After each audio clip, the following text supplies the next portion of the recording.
blessing today.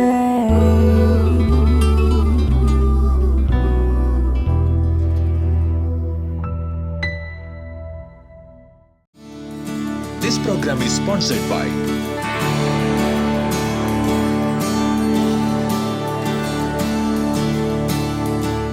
Blessing ടുഡേയിലേക്ക് ഒരിക്കൽ കൂടെ സ്വാഗതം.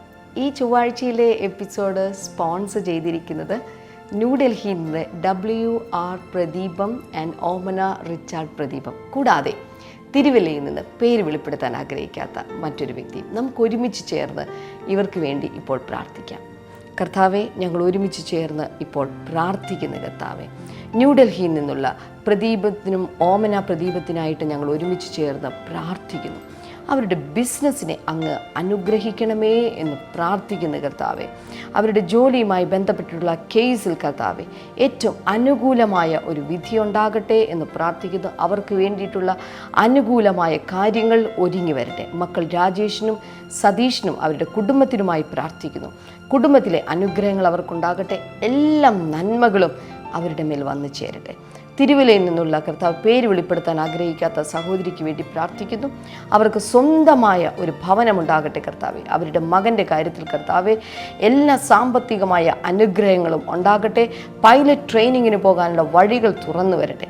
മകൾക്ക് വേണ്ടി പ്രാർത്ഥിക്കുന്ന കർത്താവെ, കാനഡയിൽ കർത്താവ് ഒരു നല്ല ജോലി ഉണ്ടാകുവാനും അവളുടെ ശരീരത്തിന് കർത്താവെ പൂർണ്ണമായ വിടുതൽ ഉണ്ടാകുവാനുമായി ഞങ്ങൾ ഒരുമിച്ച് പ്രാർത്ഥിക്കുന്നു. ആ മുഴുവൻ കുടുംബത്തിനെയും എല്ലാവിധമായ അനുഗ്രഹങ്ങളും കൊടുത്ത് അവരെ മാനിക്കണമേ എന്ന് പ്രാർത്ഥിക്കുന്നു. യേശുവിൻ്റെ നാമത്തിൽ തന്നെ ആമേൻ, ആമേൻ. ഇന്നത്തെ എപ്പിസോഡ് സ്പോൺസർ ചെയ്തതിന് ഈ 2 സ്പോൺസേഴ്സിനോടും ബ്ലെസ്സിംഗ് ടുഡേയുടെ പേരിലുള്ള പ്രത്യേകമായ നന്ദി ഞാൻ അറിയിക്കുകയാണ്. കർത്താവ് നിങ്ങളെ ധാരാളമായി അനുഗ്രഹിക്കട്ടെ. നിങ്ങളുടെ പ്രാർത്ഥനാ വിഷയങ്ങൾക്ക് കർത്താവ് വേഗത്തിൽ മറുപടി നൽകട്ടെ എന്ന് ആശംസിക്കുന്നു. കോഴഞ്ചേരി ബ്ലെസ്സിംഗ് ഫെസ്റ്റിവൽ നവംബർ 14 വെള്ളിയാഴ്ച. സമയം രാവിലെ 10 മുതൽ 1 മണി വരെ. IPC പെനിയൽ ഓഡിറ്റോറിയം, ഗവൺമെന്റ് ഹൈസ്കൂളിന് എതിർവശം, കോഴഞ്ചേരി.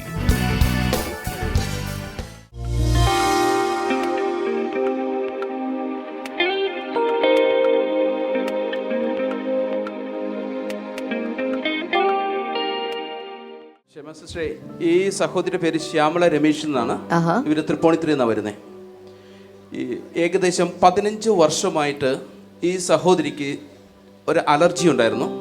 അത് ഫുഡ് അലർജി ആയിരുന്നു. പക്ഷെ ഏത് ഭക്ഷണം കഴിക്കുമ്പോഴാണ് ഈ അലർജി വരുന്നതെന്ന് അറിയത്തില്ലായിരുന്നു. അലർജി എന്ന് പറഞ്ഞാൽ ശരീരത്ത് ചൊറിയുന്ന ഭാഗത്ത് നീര് വന്ന് വീർക്കുമായിരുന്നു. അങ്ങനെ ഈ സഹോദരി കാണാത്ത ഡോക്ടേഴ്സ് ഇല്ല. ഏകദേശം സഹോദരി പറഞ്ഞ എനിക്ക് ഓർമ്മയുള്ളിടത്തോളം സമയം ഞാൻ അത്രയും മരുന്നുകൾ കഴിച്ചിട്ടുണ്ട്. അതിനുശേഷം കുറേ നാൾ കഴിഞ്ഞപ്പോൾ ഏകദേശം 3 വർഷം മുമ്പ് സഹോദരിയുടെ നടുവിന് സാരമായിട്ടുള്ളൊരു പ്രശ്നം വന്നു. നടുവേദന കാരണം ഇരിക്കാനോ നിൽക്കാനോ ഒരു 5 മിനിറ്റ് പോലും നിന്നിട്ട് ഒരു ജോലി ചെയ്യാനോ പറ്റത്തില്ലായിരുന്നു. അത്രയ്ക്ക് വിഷമമായിരിക്കുന്ന സമയത്താണ് യാദൃശ്ചികമായിട്ട് രാവിലെയുള്ള സൂര്യ TV പ്രോഗ്രാം സഹോദരി കാണുന്നത്. ആദ്യത്തെ ദിവസം തന്നെ ഈ സഹോദരി സൂര്യ TV പ്രോഗ്രാം കണ്ടുകൊണ്ടിരിക്കുമ്പോൾ അതിൻ്റെ അവസാന ഭാഗത്ത് ഡാമിയൻ ബ്രദർ പ്രാർത്ഥിച്ചുകൊണ്ടിരിക്കുന്നതിനിടയിൽ സഹോദരിയും കൈവച്ച് നടുവിന്മേൽ കൈവച്ച് പ്രാർത്ഥിച്ചു. ആദ്യത്തെ ദിവസം തന്നെ യേശു തൊട്ടു. സഹോദരി പറഞ്ഞത് എനിക്ക് അന്ന് മുതൽ നടുവിന് വേദന ഉണ്ടായിട്ടില്ല. പക്ഷെ സഹോദരി പറയുന്നത് ഈ യേശു അന്ന് എന്നെ തൊട്ടു സൗഖ്യമാക്കിയെങ്കിൽ 15 വർഷമായിട്ടുണ്ടായിരുന്ന എൻ്റെ ഫുഡ് അലർജിയും കർത്താവ് സൗഖ്യമാക്കും. ഏത് ഭക്ഷണം കഴിക്കുമ്പോഴാണ് ഈ അലർജി വരുന്നതെന്ന് ഡോക്ടേഴ്സിനോ ആർക്കും അറിഞ്ഞിട്ടില്ലായിരുന്നു. സഹോദരി പ്രാർത്ഥിക്കാൻ തുടങ്ങി. അന്ന് മുതൽ യാതൊരു മരുന്നും കഴിച്ചിട്ടില്ല. എന്ന് കർത്താവ് സൗഖ്യമാക്കുമോ അന്ന് എനിക്ക് സൗഖ്യം കിട്ടിയാൽ മതി എന്നുള്ള വാശിയിലായിരുന്നു.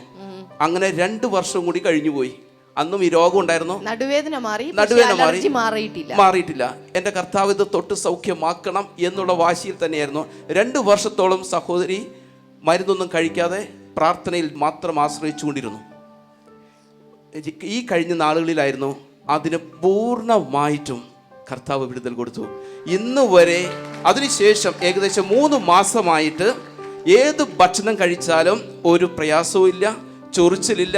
എത്ര സമയം വേണമെങ്കിലും ജോലി ചെയ്യാം, എത്ര സമയം വേണമെങ്കിലും യാത്ര ചെയ്യാം, എത്ര സമയം വേണമെങ്കിലും നിൽക്കാം, എന്ത് വേണമെങ്കിലും ചെയ്യാം, എന്ത് വേണമെങ്കിലും കഴിക്കാം. ഒരു ഡോക്ടർക്കും കണ്ടുപിടിക്കാൻ കഴിയാതിരുന്ന രോഗത്തെ യേശു തൊട്ടു സൗഖ്യമാക്കി. സിസ്റ്റർ ഈ പറഞ്ഞതൊക്കെ ശരിയായിരുന്നു. ഇപ്പോ 3 മാസമായി. 3 മാസമായിട്ട് എനിക്ക് ഒരു കുഴപ്പമില്ല. അല്ല, എന്തും കഴിക്കാം, എന്തും കഴിക്കാം. ചൊറിച്ചിലില്ല. ഡ്രസ്സ് പോലും ശരിക്കും ഇടാൻ പറ്റില്ലായിരുന്നു. അപ്പൊ ചൊറിച്ചിൽ നീര് വന്ന് വീർക്കും, അങ്ങനെ കൈയൊക്കെ ഉടുപ്പിട്ടാ പോലും അങ്ങനെയായിരുന്നു. അപ്പൊ ഡോക്ടറിന് ഒന്നില്ലെങ്കിൽ സോപ്പിന്റെ ആകാം, അല്ലെങ്കിൽ നിങ്ങൾ തേക്കുന്ന എണ്ണയുടെ ആകാം, എന്തൊക്കെ പരീക്ഷിച്ച് നോക്കിയിട്ട് മാറണ്ടല്ല. ഡോക്ടർമാർ എന്നെ കൈയൊഴിഞ്ഞു, മരുന്ന് നിർത്തി ഞാൻ. എന്നിട്ടാണ് ഞാൻ സൂര്യ TV കണ്ടു തുടങ്ങിയത്. എല്ലാം മാറി. എൻ്റെ മുട്ടിന് നീര്, എനിക്ക് 1 മണിക്കൂർ തളിച്ച് നിൽക്കാൻ പറ്റില്ലായിരുന്നു. മുട്ടിന് നീര് വന്ന് വീർക്കും, 2 മുട്ടും. ഇപ്പൊ അത് മാറി, എൻ്റെ എല്ലാ അസുഖവും മാറി ഇപ്പൊ എനിക്ക്. Praise God. Hallelujah. കർത്താവേ, നിന്റെ നാമത്തിൽ ഈ മകളെ അനുഗ്രഹിക്കുന്നു. കർത്താവെ, നീ നടുവേദന സൗഖ്യമാക്കി. കൂട്ടത്തിൽ കർത്താവെ അലർജിയും കർത്താവെ നീ സൗഖ്യമാക്കിയല്ലോ. നിന്റെ ഈ വലിയ കരത്തിനായി ഞങ്ങൾ ഒരിക്കൽ കൂടെ നന്ദി പറയുന്നു. അങ്ങയുടെ മനസ്സലിവിനായി നന്ദി പറയുന്നത്. കർത്താവെ, ഈ മകളെ ഒരിക്കൽ കൂടെ ഞങ്ങളിപ്പോൾ പിതാവിൻ്റെയും പുത്രൻ്റെയും പരിശുദ്ധാത്മാവിൻ്റെയും നാമത്തിൽ ചേർന്ന് അനുഗ്രഹിച്ചിരിക്കുന്നു. യേശുവിൻ്റെ നാമത്തിൽ തന്നെ. ജനം ചേർന്നുറക്കി ആമേൻ പറഞ്ഞാലോ.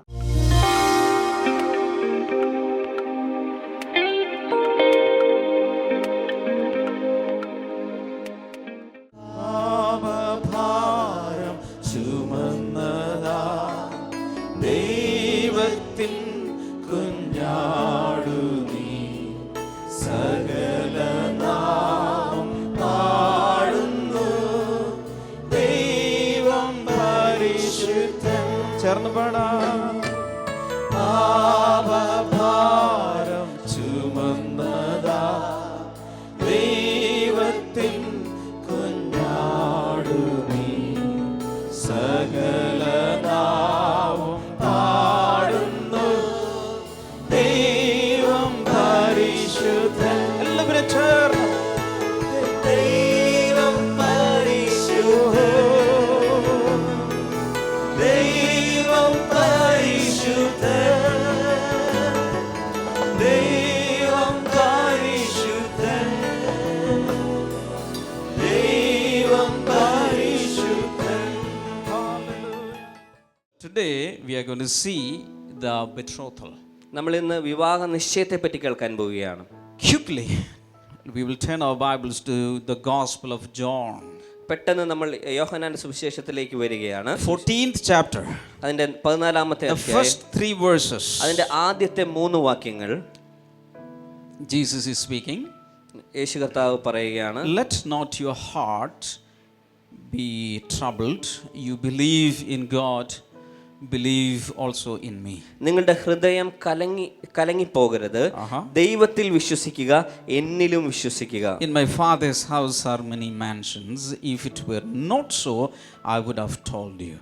എൻ്റെ പിതാവിൻ്റെ ഭവനത്തിൽ അനേകം വാസസ്ഥലങ്ങളുണ്ട്, ഇല്ലെങ്കിൽ ഞാൻ നിങ്ങളോട് പറയുമായിരുന്നു. I go to prepare a place for you, and if I go and prepare a place for you, I will come again and receive you unto myself, that where I am, there you may be also. ഞാൻ നിങ്ങൾക്ക് സ്ഥലമൊരുക്കുവാൻ പോകുന്നു. ഞാൻ പോയി സ്ഥലമൊരുക്കിയാൽ ഞാൻ ആയിരിക്കേണ്ടയിടത്ത് നിങ്ങളും ആയിരിക്കേണ്ടതിന് മടങ്ങി വന്ന് നിങ്ങളെ എൻ്റെ അടുക്കൽ ചേർത്തുകൊള്ളും. In the 14th chapter of John's Gospel, we meet the greatest comforter the history has ever seen. യോഹന്നാന്റെ സുവിശേഷം 14-ാം അധ്യായത്തിൽ ഈ ലോക ചരിത്രം ഇതുവരെ കണ്ടിട്ടില്ലാത്ത ആശ്വാസപ്രദനെ നമുക്ക് കാണുവാൻ കഴിയും. Not only that, അത് മാത്രമല്ല, we can read the greatest promise for comfort in the chapter. ഈ അധ്യായത്തിൽ ആശ്വാസത്തിന് വേണ്ടിയുള്ള ഏറ്റവും വലിയ ദൈവത്തിൽ നിന്നുള്ള വാഗ്ദാനത്തെ നമുക്ക് കാണുവാൻ കഴിയും. Are you all there? നിങ്ങൾ എന്നെ ശ്രദ്ധിക്കുന്നുണ്ടോ? So that is John chapter 14. അതാണ് യോഹന്നാന്റെ സുവിശേഷം 14-ാം അധ്യായം. Now John chapter 14 comes after John 13. യോഹന്നാന്റെ സുവിശേഷം 14 വരുന്നത് 13 കഴിഞ്ഞിട്ടാണ്. Are you all sure? നിങ്ങൾക്ക് In ഉറപ്പാണോ? John chapter 13, യോഹന്നാന്റെ സുവിശേഷം 13-ാം അധ്യായത്തിൽ Jesus institutes the Lord's Supper. യേശു കർത്താവ് കർത്തൃമേശ തിരുവത്താഴത്തെ അവിടെ സ്ഥാപിക്കുന്നത് നമുക്ക് കാണുവാൻ കഴിയും. Jesus and all the disciples together, they drank from one cup. അവരെല്ലാവരും യേശു ശിഷ്യന്മാർ ഒരു പാനപാത്രത്തിൽ നിന്ന് അവർ കുടിച്ചു. They broke bread and ate bread. അവർ അപ്പം നുറുക്കി അവരെ ഭക്ഷിച്ചു. They had the Passover meal. അവർക്ക് അവിടെ പാസ് ഓവർ മീൽ ഉണ്ടായിരുന്നു. And when they were having the Lord's Supper, അവരവിടെ ആ കർത്തൃമേശ ആചരിച്ചു കൊണ്ടിരിക്കുമ്പോൾ, maybe while they were eating, അവരവിടെ ഭക്ഷണം കഴിച്ചുകൊണ്ടിരിക്കുമ്പോൾ Jesus started talking and യേശു കർത്താവ് ഒത്തിരി ഒത്തിരി ഒത്തിരി കാര്യങ്ങൾ അവരോട് പറഞ്ഞുകൊണ്ടിരുന്നു. Talking. ഒത്തിരി കാര്യങ്ങൾ ശിഷ്യന്മാരോട് പറഞ്ഞുകൊണ്ടിരിക്കുന്നു. So many things they were ഒത്തിരി talking. വരുവാനുള്ള ഒത്തിരി കാര്യങ്ങൾ, ആശ്വാസത്തിന്റെ കാര്യങ്ങൾ ശിഷ്യന്മാരോട് കർത്താവ് പറഞ്ഞുകൊണ്ടിരുന്നു. Do you know why? എന്തുകൊണ്ടെന്നറിയാമോ? The following day he was going to be crucified. കാരണം അതിന്റെ അടുത്ത ദിവസം യേശു കർത്താവ് എന്നെ ക്രൂശിക്കപ്പെടാൻ പോവുകയാണ്. ഹലോ The last night അതിന്റെ അവസാനത്തെ he was രാത്രിയായിരുന്നു. talking and talking. അന്ന് രാത്രി തന്റെ ശിഷ്യന്മാരോട് യേശു കർത്താവ് സംസാരിച്ചു കൊണ്ടിരുന്നു. Many times I had read John chapter 14. ഒത്തിരി തവണ ഞാൻ യോഹന്നാന്റെ സുവിശേഷം 14-ാം അധ്യായം വായിച്ചിട്ടുണ്ട്. But you know, I thought it was an ordinary text like any other text. സാധാരണ വാക്യങ്ങൾ പോലെ ഒരു വാക്യമാണ് അത്, അധ്യായമാണെന്ന് ഞാൻ But വിചാരിച്ചു. a few years ago, എന്നാൽ ചില വർഷങ്ങൾക്ക് മുൻപ് I happened to read the background of this chapter. ഇതിന്റെ പശ്ചാത്തലം, ഈ യോഹന്നാന്റെ സുവിശേഷം 14-ാം അധ്യായത്തിന്റെ പശ്ചാത്തലം എന്ന് ഞാൻ മനസ്സിലാക്കുവാൻ ഇടയായി തീർന്നു. Then it became an eye opener. അപ്പോൾ അതെന്റെ കണ്ണു തുറന്നു. Wow, this is what Jesus told. ഇതാണ് യേശു കർത്താവ് ഇതിൽ നിന്ന് പറയാൻ ഉദ്ദേശിച്ചത്. It was a huge revelation for me.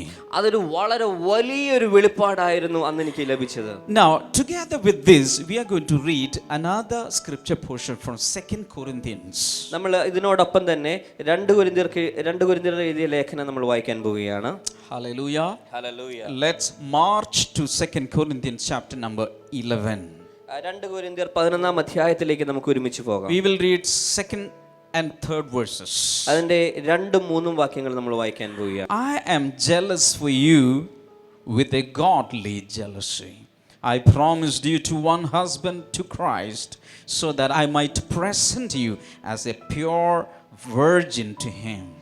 ദൈവിക തീഷ്ണതയോടെ ഞാൻ നിങ്ങളെപ്പറ്റി ആശങ്കാകുലനായിരിക്കുന്നു. ക്രിസ്തു എന്ന ഏക പുരുഷന് ഞാൻ നിങ്ങളെ നിർമ്മല കന്യകയായി ഏൽപ്പിച്ചു കൊടുക്കുവാൻ വിവാഹ നിശ്ചയം ചെയ്തു. പറഞ്ഞ കുഞ്ഞുങ്ങളെ, വിവാഹ നിശ്ചയം. Paul is talking about what? വിവാഹ നിശ്ചയം. Betrothal, engagement of the bride. Now verse number 3, but I am afraid that just as Eve was deceived by the serpent's cunning, your minds may be somehow led astray from your sincere and pure devotion to Christ. എന്നാൽ സർപ്പം ഹവ്വയെ കൗശലത്താൽ വഞ്ചിച്ചതുപോലെ നിങ്ങളുടെ മനസ്സ് ക്രിസ്തുവിനോടുള്ള ഏകാഗ്രവും ശുദ്ധവുമായ ഭക്തി വിട്ട് തെറ്റിപ്പോകുമോ എന്ന് ഞാൻ ഭയപ്പെടുന്നു. Hello. These two verses seemingly are very, very different. ഈ 2 വാക്യങ്ങളും നമ്മൾ പൊതുവെ നോക്കുമ്പോൾ വളരെ വ്യത്യസ്തമായി നമുക്ക് From തോന്നാം. John chapter 14 it is very different. യോഹന്നാന്റെ സുവിശേഷം 14-ാം അധ്യായം അത് വ്യത്യസ്തമാണ്. But it is not different, it says the same thing. എന്നാൽ ഇത് വ്യത്യസ്തമല്ല, ഇത് രണ്ടും ഒരേ കാര്യങ്ങളാണ് പറയുന്നത്. I will explain to you. ഞാൻ നിങ്ങൾക്ക് അത് In John chapter 14 Jesus was talking about the Father's house. യോഹന്നാന്റെ സുവിശേഷത്തിൽ അവിടെ കാണുന്നത് പിതാവിന്റെ ഭവനങ്ങളെ പറ്റിയാണ് പറയുന്നത്. And he was talking about mansions in Father's house. അവിടെ പറയുന്നത് പിതാവിന്റെ ഭവനത്തിലെ കൊട്ടാരങ്ങളെ പറ്റിയാണ് പറയുന്നത്. And Jesus was talking about preparing a place for you. യേശു കർത്താവോട് പറയുന്നത് നിങ്ങൾക്ക് വേണ്ടി ഒരു വാസസ്ഥലം ഒരുക്കുന്നതിനെ പറ്റി പറയുന്നു. Then Jesus was saying, I will come again. അവിടെ യേശു കർത്താവ് വീണ്ടും പറയുകയാണ്, ഞാൻ വീണ്ടും വരും. Then I will receive you to myself. അവിടെ പറയുന്നു, ഞാൻ വീണ്ടും വന്ന് ഞാൻ നിങ്ങളെ ചേർത്തുകൊള്ളും. Then where I am, you also will be. That means we all of us together will be in one place. യേശു പറയുകയാണ്, നമ്മൾ എല്ലാവരും ഒരുമിച്ചായിരിക്കും, ഒരുമിച്ച് ഒരു സമയത്ത് ഒരുമിച്ച് ചേരാൻ പോവുകയാണ്. So all these things can be connected with 2 Corinthians chapter 11. 2 കൊരിന്ത്യർ 11-ാം അധ്യായവുമായി നമുക്കിത് ഒരുമിച്ച് ചേർക്കാവുന്നതാണ്. Actually both the scriptures are written in the background of a Jewish betrothal, preparation for wedding and the things that are happening after the wedding. ഈ 2 കാര്യങ്ങളും അതിനൊരു പശ്ചാത്തലമുണ്ട്, ഇത് എഴുതിയതിനൊരു പശ്ചാത്തലമുണ്ട്. ഇതൊരു യഹൂദ വിവാഹത്തിൻ്റെ നിശ്ചയവും അതിനുള്ള ഒരുക്കങ്ങളും വിവാഹവും വിവാഹത്തിന് ശേഷം നടക്കുന്ന കാര്യങ്ങളും ഇതെല്ലാം വെച്ചിട്ടാണ് ഈ 2 വാക്യങ്ങളും ഒരുമിച്ച് എഴുതിയിരിക്കുന്നത്. How many of you are married? ഇവിടെ ഇരിക്കുന്ന എത്ര പേർ കല്യാണം കഴിച്ചിട്ടുണ്ട്? Just remember the developments, how you got married, your engagement, if you had, the wedding day, etc. Just remember. നിങ്ങളുടെ വിവാഹം നടന്ന കാര്യത്തെപ്പറ്റി നിങ്ങൾക്കൊന്ന് ഈ സമയത്ത് ഓർക്കാമോ? Now, you suddenly started remembering that girl coming with tea or milk or ice cream, I don't know. But a Jewish wedding is totally different. എന്നാൽ ഒരു യഹൂദ വിവാഹം എന്ന് പറയുന്നത് ഇതിൽ നിന്നൊക്കെ വളരെ വ്യത്യസ്തമാണ്. I'm not talking about today's Jewish wedding. It is so mixed with other cultures, but the original Jewish wedding of Jesus' day. ഞാൻ ഇന്നത്തെ യഹൂദ വിവാഹത്തെ പറ്റിയല്ല. ഇന്നത്തെ യഹൂദ വിവാഹങ്ങൾ പല സംസ്കാരങ്ങളുമായി ഒരുമിച്ച് ചേർന്നത് വ്യത്യസ്തമാണ്. എന്നാൽ യേശുവിൻ്റെ കാലഘട്ടങ്ങളിൽ നടന്ന വിവാഹത്തെ പറ്റിയാണ് ഞാനിപ്പോൾ പറയുന്നത്. I'm going to explain the steps. അതിന്റെ ഓരോ പടികളെ പറ്റി ഞാൻ പറയാൻ Come with me. നിങ്ങൾ എല്ലാവരും എന്നോടൊപ്പം Each വരിക. step is very important. അതിന്റെ ഓരോ സ്റ്റെപ്പുകളും വളരെ When you hear പ്രധാനപ്പെട്ടതാണ്. each step, ഞാൻ ഓരോ സ്റ്റെപ്പുകളും പറയുമ്പോൾ remember what Jesus has taught.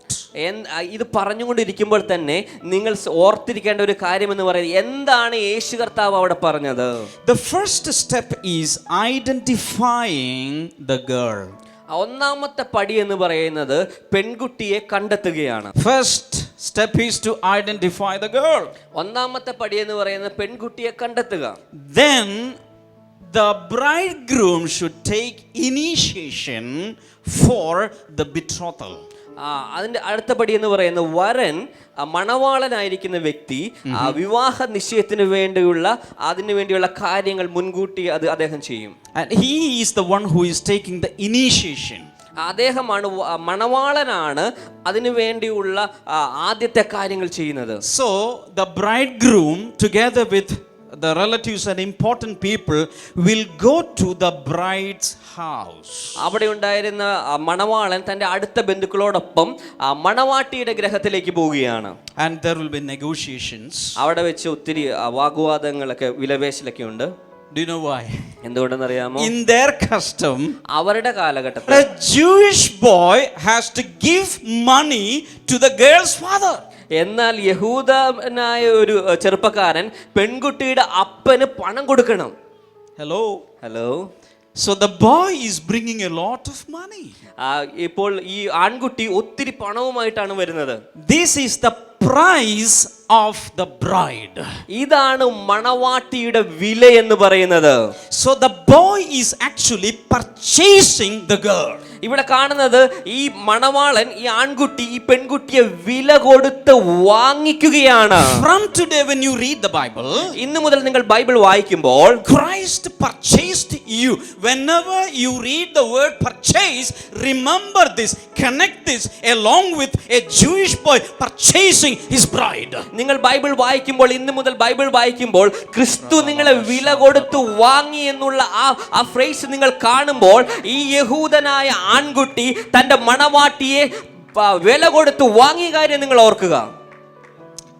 And the bride money is called mohar. Everybody say mohar. ഈ സ്ത്രീധന തുക എന്ന് പറയുന്ന ഈ പെൺകുട്ടിയെ മേടിക്കുന്ന in Hebrew it is mohar. ഈ പണത്തിന് പറയുന്ന ഇതെന്ന് മൊഹാർ എന്ന് പറയുന്ന വാക്കാണ് ഉപയോഗിക്കുന്നത്. Something like dowry. സ്ത്രീധനം പോലെ ഒരു വാക്കാണ് അതിനു വേണ്ടി ഉപയോഗിക്കുന്നത്. Everybody say mohar. എല്ലാവരും പറഞ്ഞാലും മൊഹാർ. എല്ലായിടത്തും എല്ലാ മനസ്സിലായില്ലല്ലോ. Mohar. Mohar means the money given by the boy to the girl's father. മൊഹാർ എന്ന് പറഞ്ഞാൽ ആൺകുട്ടി പെൺകുട്ടിയുടെ വിലയായി പെൺകുട്ടിയുടെ അച്ഛന് കൊടുക്കുന്ന പണമാണ്. And after that, അതിനുശേഷം they write the marriage covenant. അവർ ഒരുമിച്ച് ചേർന്ന് വിവാഹ ഉടമ്പടി എഴുതുകയാണ്. Not betrothal covenant. അവിടെ വിവാഹ നിശ്ചയ ഉടമ്പടിയല്ല, marriage covenant. അവിടെ എഴുതുന്നത് വിവാഹ ഉടമ്പടിയാണ്. One special thing is this. ഒരു വളരെ പ്രധാനപ്പെട്ട കാര്യം ഇതാണ്. When a bride and groom is getting married today, the minister will just read out the covenant to both of them. ഇന്ന് വിവാഹം നടക്കുമ്പോൾ വിവാഹ ശുശ്രൂഷ ചെയ്യിക്കുന്ന ആള് അദ്ദേഹമാണ് വിവാഹത്തിന്റെ ഉടമ്പടി വായിക്കുന്നത്. That happens on the wedding day. അത് നടക്കുന്നത് വിവാഹത്തിന്റെ ദിവസമാണ്. Not on the engagement day. Engagement നടക്കുന്ന ദിവസമല്ല ഇന്ന് ഉടമ്പടി But വായിക്കുന്നത്. in those days, എന്നാൽ യഹൂദന്മാരുടെ അന്നത്തെ the കാലഘട്ടത്തിൽ wedding covenant took place on the day of betrothal. ആ വിവാഹ ഉടമ്പടി എഴുതുന്നത്, അത് വായിക്കുന്നത് അത് വിവാഹ നിശ്ചയത്തിന്റെ ദിവസത്തിൽ തന്നെയാണ്. That means from that day, virtually they are married. അതിന്റെ അർത്ഥം എന്ന് പറയുന്നത് സത്യത്തിൽ വിവാഹ നിശ്ചയം മുതൽ അവർ വിവാഹിതരായ പോലെയാണ് അന്നത്തെ കാര്യങ്ങൾ നടക്കുന്നത്.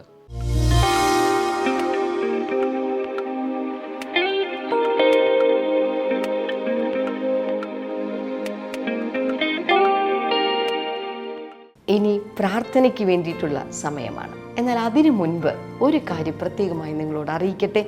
ഈ ആഴ്ചയിലെ വെള്ളിയാഴ്ചയാണ് കുഞ്ഞുങ്ങൾക്ക് വേണ്ടിയിട്ട് പ്രത്യേകമായി ബ്രദർ ഡാമിയൻ പ്രാർത്ഥിക്കാനായിട്ട് പോകുന്നത് TV പ്രോഗ്രാമിലൂടെ. അതുകൊണ്ട് എല്ലാ കുഞ്ഞുങ്ങളും ഈ വെള്ളിയാഴ്ചയിലെ എപ്പിസോഡ് കാണാൻ മറക്കരുത്. വേഗത്തിൽ തന്നെ TV സ്ക്രീനിനടുക്കിലേക്ക് വരണം. ഈ വെള്ളിയാഴ്ച എല്ലാ കുഞ്ഞുങ്ങളെയും പ്രാർത്ഥനയ്ക്ക് വേണ്ടി ഒരുക്കി നിർത്തുവാൻ മാതാപിതാക്കളെ പ്രത്യേകമായി ഞാൻ പ്രോത്സാഹിപ്പിക്കുകയാണ്. ഇനി നമുക്ക് ഒരുമിച്ച് ചേർന്ന് പ്രാർത്ഥിക്കാം. കർത്താവെ, ഞങ്ങൾ ഒരുമിച്ച് ചേർന്ന് ഇപ്പോൾ പ്രാർത്ഥിക്കുന്നു. എല്ലാ രോഗികളും ഈ സമയത്ത് സൗഖ്യം ആകട്ടെ എന്ന് പ്രാർത്ഥിക്കുന്നു. കിടപ്പ് രോഗികൾ ചിലർ ഈ സമയത്ത് സൗഖ്യമാകുകയാണ്. യേശുവിൻ്റെ നാമത്തിൽ ചില കിടപ്പിലായിരിക്കുന്ന ചിലരെ കർത്താവ് സൗഖ്യമാക്കുകയാണ്. Thank you Lord. അതുപോലെ തന്നെ ഞാൻ കാണുന്ന ഒരു ഇടിമിന്നലേറ്റിട്ട് ശരീരത്തിൽ ചില പ്രശ്നങ്ങൾ അനുഭവിക്കുന്ന ഒരു വ്യക്തിയെ കർത്താവ് കാണിക്കുന്നു. യേശുവിൻ്റെ നാമത്തിൽ ഈ സമയം ആ വ്യക്തി സൗഖ്യം ആകട്ടെ എന്ന് പ്രാർത്ഥിക്കുന്നു. ശരീരത്തിലെ കാലിൻ്റെ ചില ഭാഗങ്ങളിൽ ഞരമ്പ് പിണഞ്ഞിട്ട് ഉള്ള ചില പ്രശ്നങ്ങൾ, ശരിയായ രീതിയിലുള്ള നടക്കാൻ പറ്റാത്ത വിധത്തിലുള്ള ചില പ്രശ്നങ്ങൾ യേശുവിൻ്റെ നാമത്തിൽ അത് സൗഖ്യമാവുകയാണ്. കൂട്ടത്തിൽ ഡിസ്കിൻ്റെ ചില തകരാറുള്ള ചിലരെ കൂടെ കർത്താവ് സൗഖ്യമാക്കുകയാണ്. ഇപ്പോൾ നിങ്ങൾ ചെയ്യേണ്ടത് യേശുവേ എന്ന് വിളിച്ച് പ്രാർത്ഥിക്കാനായി തുടങ്ങിയാലും യേശുവിൻ്റെ നാമത്തിൽ ഇപ്പോൾ തന്നെ അത്ഭുതങ്ങൾ സംഭവിക്കട്ടെ എന്ന് പ്രാർത്ഥിക്കുന്ന കർത്താവേ, താങ്ക് യു ലോർഡ്. ജോലി സംബന്ധമായി ശരിയായ രീതിയിലൊരു ജോലി ലഭിക്കാതെ വല്ലാതെ ഭാരപ്പെട്ട് നിൽക്കുന്ന ആരൊക്കെയോ കർത്താവ് കാണുകയാണ്. അത്ഭുതങ്ങൾ കർത്താവ് ചെയ്യുകയാണ്. യേശുവിൻ്റെ നാമത്തിൽ അത്ഭുതകരമായ വഴികൾ ഇപ്പോൾ തന്നെ തുറന്നു വരികയാണ്. ബിസിനസ്സിലുള്ള ചില തകർച്ചകൾ കർത്താവ് എടുത്തു മാറ്റുകയാണ്. ശരിയായ വിധത്തിൽ നല്ല ആളുകൾ നിങ്ങളോട് കൂടെ ഇല്ലാത്തത് കൊണ്ട് വളരെയധികം നിങ്ങൾക്ക് സാമ്പത്തികമായി നഷ്ടങ്ങൾ സംഭവിച്ചിട്ടുണ്ട്. പക്ഷേ ശരിയായ വ്യക്തികളെ, ശരിയായ ആളുകളെ നിങ്ങളോട് ചേർത്ത് യേശു കർത്താവ് കൊണ്ടുവരാനായിട്ട് പോകുകയാണ്. യേശുവിൻ്റെ നാമത്തിൽ ബിസിനസ്സിൽ വലിയ വളർച്ചകൾ ഉണ്ടാകട്ടെ എന്ന് പ്രാർത്ഥിക്കുന്ന കർത്താവെ. അതുപോലെ തന്നെ സ്ഥലത്തിൻ്റെ വിൽപ്പനയുമായി ബന്ധപ്പെട്ട്, ഒരു പക്ഷേ നിങ്ങൾ റിയൽ എസ്റ്റേറ്റിലോ മറ്റോ വർക്ക് ചെയ്യുന്ന വ്യക്തിയായിരിക്കാം. സ്ഥലത്തിൻ്റെ വിൽപ്പനയുമായി ബന്ധപ്പെട്ട് വലിയ കടത്തിൽ നിങ്ങൾ മുന്നോട്ട് പോകുക. എങ്ങനെ ഇനി മുന്നോട്ടൊരു സ്റ്റെപ്പ് എടുത്ത് വെക്കണമെന്ന് നിങ്ങൾക്കറിയില്ല. അതുപോലെ നിൽക്കുന്ന ആ ഒരു സിറ്റുവേഷനിൽ കർത്താവ് ഒരു അത്ഭുതം, ഒരു സമ്മാനപ്പൊതി പോലെ കർത്താവിൻ്റെ വിടുതലുകൾ ഇന്നു മുതൽ കർത്താവ് ചെയ്യാനായിട്ട് പോകുകയാണ്. യേശുവിൻ്റെ നാമത്തിൽ ആ വിടുതൽ സംഭവിക്കട്ടെ. ഈ സമയത്ത് നിങ്ങൾ ചെയ്യേണ്ടത്, നിങ്ങളുടെ പ്രാർത്ഥനാ വിഷയങ്ങൾക്ക് വേണ്ടി ഞങ്ങളിവിടെ പ്രാർത്ഥിക്കുമ്പോൾ തന്നെ നമ്മുടെ പ്രെയർ കോൾ സെൻറ്ററിലേക്ക് 04844221 എന്ന് പറയുന്ന നമ്പറിലേക്ക് വേഗത്തിൽ തന്നെ വിളിക്കാനായി തുടങ്ങുക. വലിയ വിടുതലുകൾ പ്രതീക്ഷിക്കുക, അനുഗ്രഹങ്ങൾ പ്രതീക്ഷിക്കുക. യേശുവിൻ്റെ നാമത്തിൽ അത്ഭുതകരമായ വിടുതലുകൾ കർത്താവെ ഓരോ കാര്യങ്ങളിലും സംഭവിക്കട്ടെ എന്ന് പ്രാർത്ഥിക്കുന്ന കർത്താവെ. വിദേശ രാജ്യത്ത് ഇത് കണ്ടുകൊണ്ടിരിക്കുന്ന ഒരു വ്യക്തി വിദേശ രാജ്യത്താണ്, നിങ്ങളുടെ വിസയുടെ പ്രശ്നവുമായിട്ട് നിങ്ങൾ വളരെയധികം ഭാരപ്പെട്ടുകൊണ്ടിരിക്കുക. യേശുവിൻ്റെ നാമത്തിൽ അത്ഭുതകരമായി വഴികൾ തുറന്നു വരട്ടെ. അതേ രാജ്യത്ത് തുടർന്ന് നിന്നു പോകാനുള്ള വഴികൾ കർത്താവ് തുടർന്നതിനായി നന്ദി. നല്ല ഒരു ജോലിയും അതോടൊപ്പം കർത്താവെ ഒരു സമ്മാനമായി അങ്ങ് കൊടുത്തതിനായി ഞങ്ങൾ ഒരുമിച്ച് നന്ദി പറയുന്നു. മാനസിക രോഗമുള്ള ചിലരെ കർത്താവ് ഇപ്പോൾ സൗഖ്യമാക്കുകയാണ്. യേശുവിൻ്റെ നാമത്തിൽ അത്തരം രോഗങ്ങൾ ഈ സമയത്ത് സൗഖ്യമാകട്ടെ, വിടുതൽ സംഭവിക്കട്ടെ എന്ന് പ്രാർത്ഥിക്കുന്നു. കർത്താവ് അത്ഭുതം ചെയ്തതിനായി നന്ദി, യേശുവിൻ്റെ നാമത്തിൽ തന്നെ.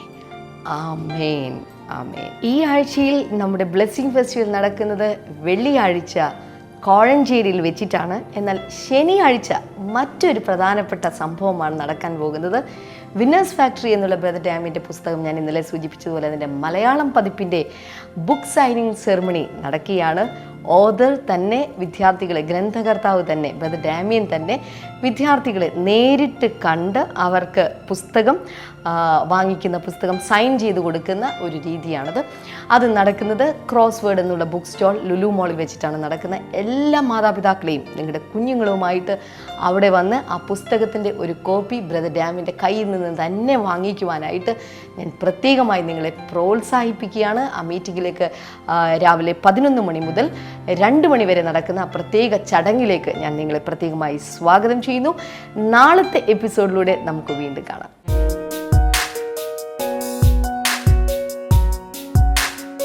Welcome back to Bible and you. ഇന്നത്തെ ചോദ്യം ഇതാണ്: യഹോവേ, അവന്റെ ആലോചനയെ അബദ്ധമാക്കണമേ എന്ന് ദാവീദ് പ്രാർത്ഥിച്ചത് ആരെ ഉദ്ദേശിച്ചാണ്? About whom David prayed to turn the counsel into foolishness. Options: A. Ahithophel, B. Absalom, C. Hushai, D. Yoab.